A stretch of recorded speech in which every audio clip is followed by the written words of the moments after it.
కోటి మంది మహిళలకు చీరల పంపిణీ కార్యక్రమాన్ని కాంగ్రెస్ ప్రభుత్వం చేపట్టిందని మంత్రి కోమటిరెడ్డి వెంకటరెడ్డి తెలియజేశారు. నేడు నల్గొండ జిల్లా కలెక్టరేట్లోని ఉదయాదిత్య భవన్లో నిర్వహించిన ఇందిరా మహిళా శక్తి చీరల పథకం పంపిణీ కార్యక్రమంలో ముఖ్య అతిథిగా పాల్గొనే మహిళా మనులకు చీరలను కోమటిరెడ్డి వెంకటరెడ్డి అందజేశారు. కోటి మంది మహిళలకు చీరల పంపిణీ కార్యక్రమాన్ని కాంగ్రెస్ ప్రభుత్వం చేపట్టిందని మంత్రి కోమటిరెడ్డి వెంకటరెడ్డి తెలియజేశారు. నేడు నల్గొండ జిల్లా కలెక్టరేట్లోని ఉదయాదిత్య భవన్లో నిర్వహించిన ఇందిరా మహిళా శక్తి చీరల పథకం పంపిణీ కార్యక్రమంలో ముఖ్య అతిథిగా పాల్గొని మహిళా మనులకు చీరలను కోమటిరెడ్డి వెంకటరెడ్డి అందజేశారు. మరో ముఖ్య అతిథి ఎమ్మెల్సీ కెతావత్ శంకర్ నాయక్ పాల్గొని మాట్లాడుతూ తెలంగాణ రాష్ట్రంలో మొత్తం 1,15,00,000 కుటుంబాలున్నాయి. అందులో కోటి మంది మహిళలకు ఆత్మగౌరవంతో ఉండేలా నాణ్యమైన చీరలను అందించేందుకు ఈ శనివారం నుండి రాష్ట్ర ప్రభుత్వం భారీగా కార్యక్రమాన్ని ప్రారంభించింది. ఇంటింటికి వెళ్లి బొట్టు పెట్టి చీరలను పంపిణీ చేస్తామని వెల్లడించారు. మహిళల గౌరవం, శక్తివంతత, వారి సామాజిక స్థాయిని పెంచే దిశగా ఈ కార్యక్రమం కీలకంగా అడుగడుగునా నిలుస్తుందని మంత్రి మరియు ఎమ్మెల్సీ అన్నారు. అదేవిధంగా నల్గొండ నియోజకవర్గంలో పలువురి లబ్ధిదారులకు కళ్యాణ లక్ష్మి చెక్కులను మంత్రి కోమటిరెడ్డి వెంకటరెడ్డి పంపిణీ చేశారు. ఆర్థికంగా వెనుకబడిన కుటుంబాల పెళ్లి ఖర్చుల్లో భారం తగ్గించేందుకు రాష్ట్ర ప్రభుత్వం అమలు చేస్తున్న ఈ పథకం వేలాది కుటుంబాలకు అండగా నిలుస్తుందని తెలిపారు. పేద మధ్యతరగతి కుటుంబాల కలలను నిజం చేస్తూ సంక్షేమం ముందుకు తీసుకెళ్లడం ప్రభుత్వ లక్ష్యమని అన్నారు. ఈ కార్యక్రమంలో నల్గొండ జిల్లా కలెక్టర్ ఇలా త్రిపాఠి మరియు కాంగ్రెస్ నాయకులు, కార్యకర్తలు పాల్గొన్నారు.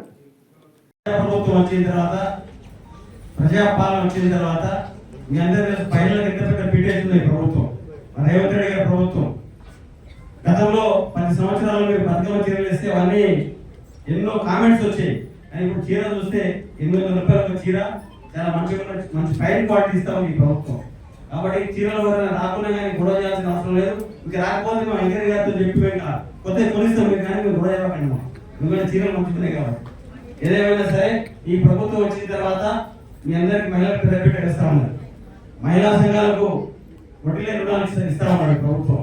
ఆ తర్వాత బస్సులు, పెట్రోల్ బంక్స్, ఇంకా ఎన్నో సంక్షేమ పథకాలతో పోతాం ఈ ప్రభుత్వం. కాబట్టి మీరందరూ ఆశీర్వదించాల్సిన అవసరం ఉంది. ముందు మన రాబోయేలో మా ప్రభుత్వమే. కాబట్టి మీరందరూ ఎల్లవేళలా ఈ ప్రభుత్వం మంచి పని చేస్తుందని మీరందరూ ఆశీర్వదించాల్సిన అవసరం ఉంది. ఈ జిల్లాలో మన ఆర్ఎండ్బి మంత్రివర్యులు ఈ నల్గొండ జిల్లాని ఎంతో అభివృద్ధి చేస్తా ఉంది కదా. రోడ్స్ కానివ్వండి, ఇలా హైవేస్ కానివ్వండి, బైపాస్లు కానివ్వండి, వీధి రైళ్లు కానివ్వండి, డ్రైనేజ్ కానీ ఇవన్నీ కూడా మంత్రి గారు అకుంఠ దీక్షతో పనిచేస్తా ఉన్నారు. కాబట్టి మీరందరూ ఆశీర్వదించాల్సిన అవసరం ఉంది. రేపు స్థానిక సంస్థల ఎన్నికలు వస్తున్నాయి. మీరందరూ మీ పాత్రను పోషించి గ్రామాల్లో అభివృద్ధి జరగాలంటే మళ్ళీ కాంగ్రెస్ రావాలి. కాబట్టి మీరందరూ ఏం చేయాలి, మనం యునానిమస్ ఎన్నుకోవాల్సిన అవసరం ఉంది. మీరందరూ యునానిమస్ ఎన్నుకుంటే మాకు భారత తప్పుతుంది. తర్వాత అభివృద్ధి చేయాల్సిన ఏదైనా ఖర్చు పెట్టే పని కూడా మీ అందరికీ గ్రామాల్లో అభివృద్ధి చేస్తారు. కాబట్టి దయచేసి మీరందరూ అక్కడ చెల్లెలందరూ కూడా మా పార్టీని తర్వాత మా ప్రభుత్వాన్ని ముందుకు తీసుకోవాలని కోరుకుంటూ నాకు ఈ అవకాశం వచ్చిన పెద్దలందరూ కూడా ధన్యవాదాలు తెలియజేస్తూ, అదేవిధంగా మా ప్రభుత్వాలు కూడా రేవంత్ రెడ్డి గారు కానివ్వండి, ఇక్కడ మా మంత్రి గారు వెంకటరెడ్డి గారు కానివ్వండి, అతను ఉత్తమ్ కుమార్ గారు అందరూ కూడా ఇలా సన్నబియ్యం ఇచ్చి, రేషన్ కార్డ్స్ ఇచ్చి, ఇందిరా ఇల్లు ఇచ్చి, 6 గ్యారెంటీలు ఇచ్చి, బస్సు ఫ్రీ ఇచ్చి ఎన్నో సంక్షేమ పథకాలు ఇస్తాం ఈ ప్రభుత్వం. మీ అందరికీ 10 ఏళ్ళ అవకాశం ఇచ్చారు. అంతకుముందు 10 ఏళ్ళు మనం ఉన్నాం, మన 10 ఏళ్ళు మనం ఉంటాం. మీ అందరికీ తెలుసు రాజపేట వాళ్ళు ఇక్కడ ఉన్నారా? రాజపేట తిప్పటి పడల వాళ్ళు, రాజపేట వెంకటరామరెడ్డి వాళ్ళు ఇంకా చేయబడుతుంది. మా తెల్లమ్మ మొన్న రాజపేటకు వచ్చిన పురంధేశ్వరి వచ్చినప్పుడు వెంకటరామరావు బిడ్డ వచ్చినప్పుడు ఉన్న వాళ్ళ ఎన్ని కోట్లు ఇచ్చినాం అప్పుడు? 20 ఏళ్ళ కింద 10 కోట్ల రూపాయలు ఒక్క ఊళ్ళో పంపించింది 20 ఏళ్ళ కింద. అలాగే బుద్ధారం అనే చిన్న ఊర్లో 5 కోట్ల రూపాయలు ఇచ్చినాం. అన్నపర్తిలో 6 కోట్ల రూపాయలు. రాజశేఖర రెడ్డి గారు ఎప్పుడు చూసినా మహిళా సంఘం మా ఊర్లో బ్రాహ్మణులలో 10 కోట్లు ఇచ్చినాం. సంఘాల తీసుకొని రైతులకు 2 రూపాయలు 3 రూపాయలు నిధికి ఇచ్చే కనిపించేది మేడం, వాళ్ళకు ఓనింగ్ ఇచ్చేది. అప్పుడు నిజంగా బ్యాంకర్స్ కూడా చాలా, అంటే మన ప్రభుత్వం నేనైతే పోయి Canara bank, union bank, Andhra bank లో ఎమ్మెల్యేగా నేనే పోయి కూర్చునేవారు. సంఘాల తీసుకుపోయి నేను రోజు నాకు రోజు 1 గంట బ్యాంక్ రూట్ పెట్టుకునేవాడిని. అట్లా ఆఫీసర్ అలా బ్యాంకుల గవర్నమెంట్ ద్వారా కలెక్టర్లకు చెప్పి డిపాజిట్ పిలిపించి ముఖ్యమంత్రి గారు కూడా స్టేట్ లెవెల్ బ్యాంకర్స్ తో మీటింగ్ పెట్టి ఆ విధంగా మహిళా సంఘాలకు ఇచ్చినప్పుడు మళ్ళా మనం వచ్చి 2 సంవత్సరాలు అయి ఉచితంగా మీరు బస్ ఎక్కినా ఒకటి అడుగుతున్నాను టికెట్ ఎవరు టికెట్ అడుగుతలేరు. మీరు చిన్న ఇంట్లో ఉంటే కూడా కరెంటు బిల్లు అడుగుతున్నారా? ఎవరు అడుగుతలేరు. మీకు రేషన్ కార్డు వచ్చినాయి కదా, 10 ఏళ్ళు కేసీఆర్ కూడా వచ్చినాయా? గట్టి చెప్పాలి రాదా? సన్నబియ్యంతో తింటూ రాలేదా? ఇప్పుడు సన్నబియ్యం వస్తున్నాయా? అప్పుడు వచ్చినాయి 10 ఏళ్ళు, మరి ఇప్పుడు ఎందుకు వస్తున్నాయి? ఇదే తెలంగాణ కదా.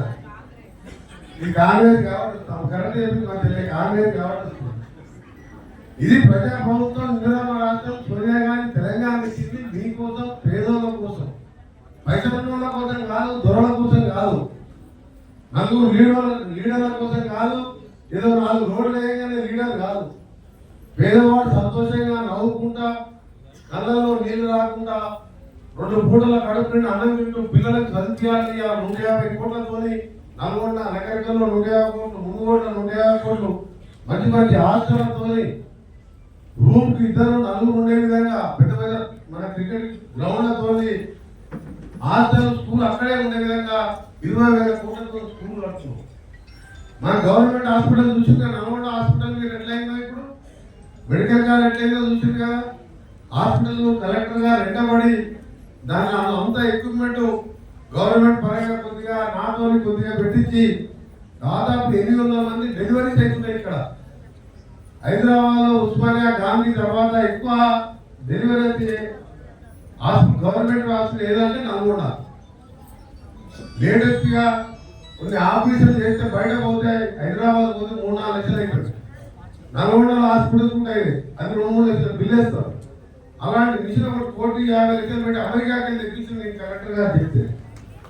ఇవన్నీ కూడా విశేషంగా కృషి చేస్తూ ఆ బెంగాలే కాదు, ప్రతి సంవత్సరం కదా ఎవరు తన దగ్గరకు వచ్చిన పని చేస్తూ నల్గొండ జిల్లాకు నాకు ముఖ్యంగా మంత్రిగా నాకు సగం భారం తగ్గుతుంది. కలెక్టర్ గారు దేవాడు నేను లేకుండా సగం పనులు వాళ్ళే చేస్తారు.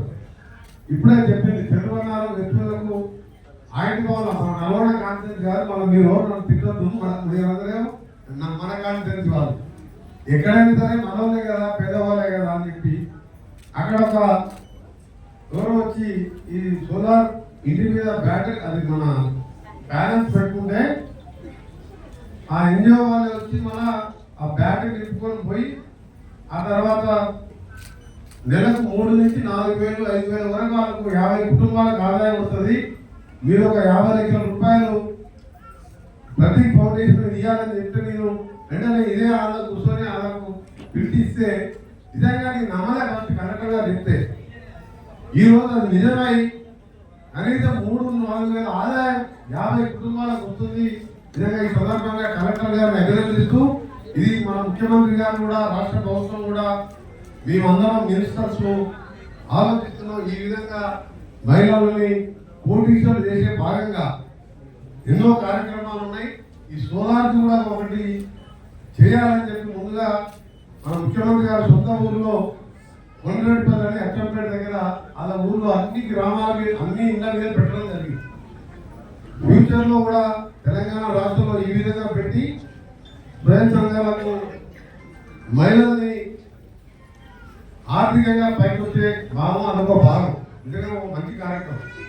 అలాగే ఈ కార్యక్రమంలో పాల్గొంటున్న చీరల పంపిణీ కార్యక్రమం పాల్గొంటున్న సోదరుడు ఎమ్మెల్సీ శంకర్ నాయక్ గారు, మన జిల్లా కాంగ్రెస్ పార్టీ అధ్యక్షులుగా ఉండే ఎమ్మెల్సీ అయ్యాడు. మన కాన్ఫరెన్స్ కూడా ఆయన వచ్చే 10 కోట్లలో మనకు కూడా బడ్జెట్ ఇవ్వాలని.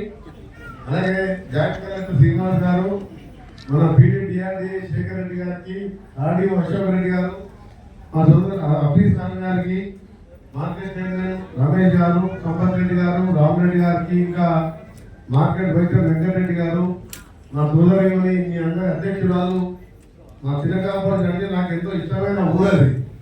మాదేవి చిన్నప్పుడు నేను యూత్ కాంగ్రెస్ ఉన్నప్పటికీ ఆ ఊళ్ళోనే తిరిగేది ఎక్కువ. అంటే దాదాపు 30 సంవత్సరాలకి వెళ్ళి